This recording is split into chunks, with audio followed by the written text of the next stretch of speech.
બનાસકાંઠા જિલ્લાના ખેડૂતોમાં સરકાર સામે ભારે અસંતોષ જોવા મળી રહ્યો છે અને ભારતીય કિસાન સંઘના નેતૃત્વ હેઠળ આગામી દિવસોમાં સરકાર સામે આરપારની લડાઈ લડવાનો નિર્ણય લેવામાં આવ્યો છે. પાલનપુરના ચંડીસર ખાતે ભારતીય કિસાન સંઘ અને જિલ્લાના ખેડૂતોની એક મહત્વની બેઠક યોજાઈ હતી, જેમાં 10,000થી વધુ ખેડૂતોને સાથે રાખીને ઉગ્ર આંદોલન કરવાનો નિર્ણય લેવામાં આવ્યો છે. બનાસકાંઠા જિલ્લો જે મુખ્યત્વે બટાકા અને રોકડિયા પાકોના ઉત્પાદન માટે જાણીતો છે, ત્યાંના ખેડૂતો હવે આંદોલનના મૂડમાં આવ્યા છે. ખેડૂતોનો સીધો આક્ષેપ છે કે રાજ્ય સરકાર વિવિધ યોજનાઓ અને લાભો આપતી વખતે બનાસકાંઠાના ખેડૂતો સાથે ઓરમાયું વર્તન કરી રહી છે.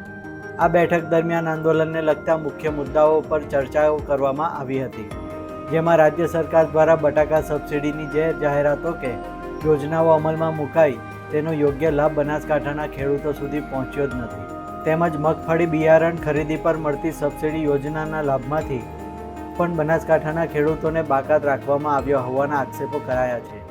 આ ઉપરાંત 15 વર્ષ જૂના ટ્રેક્ટરો રિન્યૂ કરવાના ખર્ચ અને નિયમોને લઈને ખેડૂતોમાં ભારે રોષ જોવા મળ્યો છે.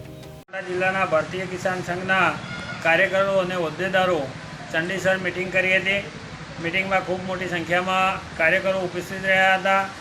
છેલ્લા કેટલાક સમયથી બનાસકાંઠા ઉપર સરકાર ઓરમાયું વર્તન કરી રહી છે.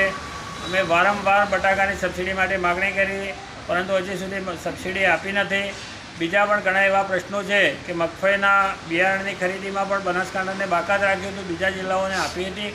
એટલે ઘણી બધી બાબતોમાં અમારા જિલ્લામાં ઓરમાયું વર્તન થઈ રહ્યું છે. ટપક અને ફુવારામાં પણ અમે 7 વર્ષે 70% થી 90% સબસિડીની માગણી કરી છે. અને ટ્રેક્ટરમાં 15 વર્ષે ટ્રેક્ટર સ્ક્રેપ ન કરવાનો મુદ્દો જ્યારે આવ્યો કે ભાઈ ખેડૂતનો ટ્રેક્ટર તો 30 વર્ષ સુધી પણ ચાલે, તો ફરીથી એમાં 50,000 રૂપિયા સુધીનો ખર્ચ કરી અને એનું રિન્યૂ કરાવવાની વાત છે.